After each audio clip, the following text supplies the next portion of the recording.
Assalamualaikum warahmatullahi wabarakatuh. Perkenalkan, nama saya Galang Pramudita Syarifuddin dari program studi Pendidikan Guru Sekolah Dasar kelas 3F. Di sini, saya akan menjelaskan mengenai inovasi pendidikan.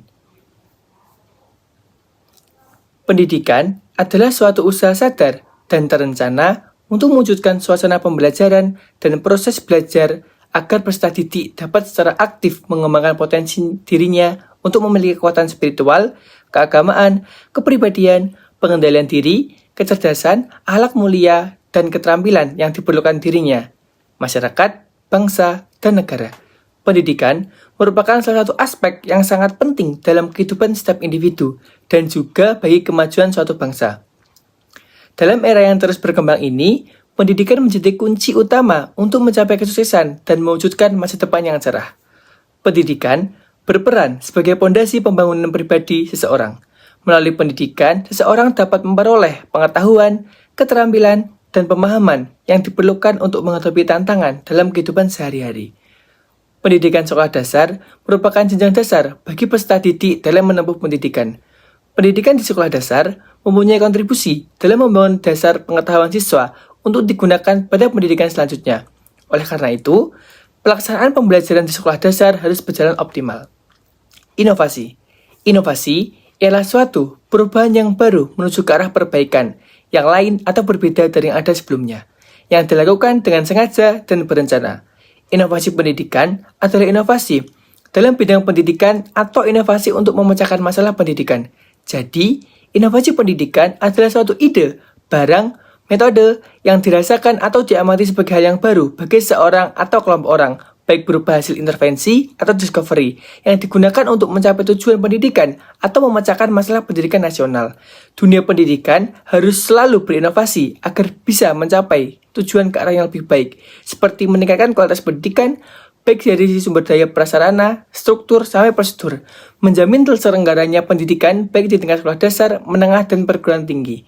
Menyelesaikan masalah pendidikan juga belum usai, menyejajarkan kemajuan ilmu pengetahuan dan teknologi pendidikan di Indonesia agar tidak terus tertinggal dari kemajuan global. Literasi. Literasi merupakan kompetensi dasar yang penting bagi setiap individu dalam menjalani kehidupan sehari-hari. Namun, di Indonesia masih banyak masyarakat yang kurang literat. Hal ini dapat dilihat dari tingginya angka buta aksara dan rendahnya tingkat literasi masyarakat. Indonesia adalah negara dengan tingkat literasi yang rendah. Menurut data dari UNESCO, tingkat literasi di Indonesia hanya sekitar 72%, yang berarti bahwa sekitar 28% dari penduduk Indonesia tidak bisa membaca dan menulis. Hal ini merupakan masalah yang serius karena literasi adalah salah satu faktor yang sangat penting untuk membantu seseorang mencapai potensinya secara penuh dan menjadi warga negara yang produktif. Salah satu penyebab utama masalah literasi di Indonesia adalah rendahnya kualitas pendidikan.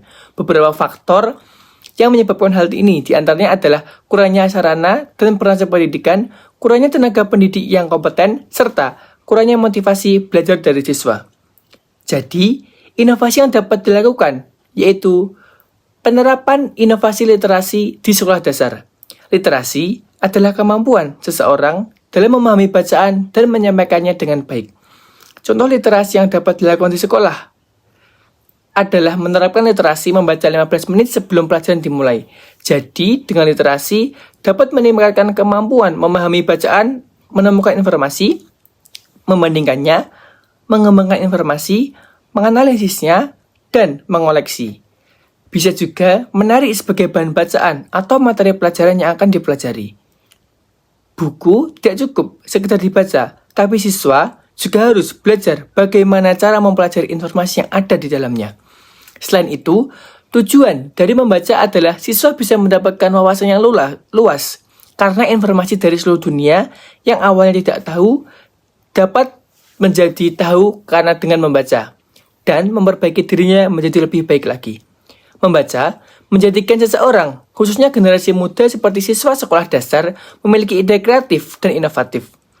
Literasi 15 menit sebelum pelajaran dimulai juga dapat membuat siswa lebih mudah menerima materi yang disampaikan oleh guru, karena siswa sudah membaca terlebih dahulu apa materi yang akan dipelajari.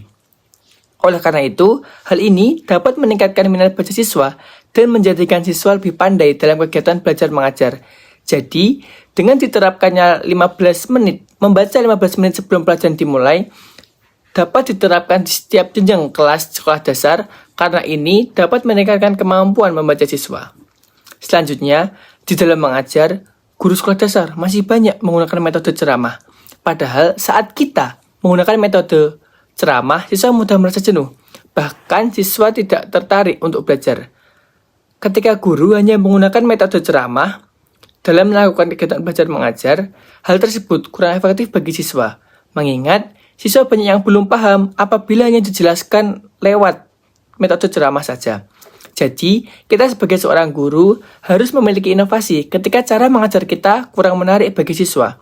Ditambah, ketika siswa tidak mengerti apa yang kita ajarkan, maka kita sendiri harus mencari solusi bagaimana cara pengajaran efektif agar siswa mudah memahami materi yang kita ajarkan.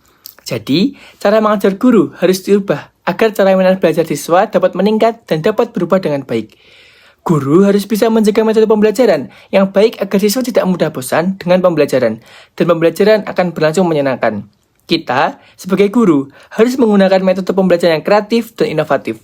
Kita harus mengenali peserta didik agar paham karakteristik mereka.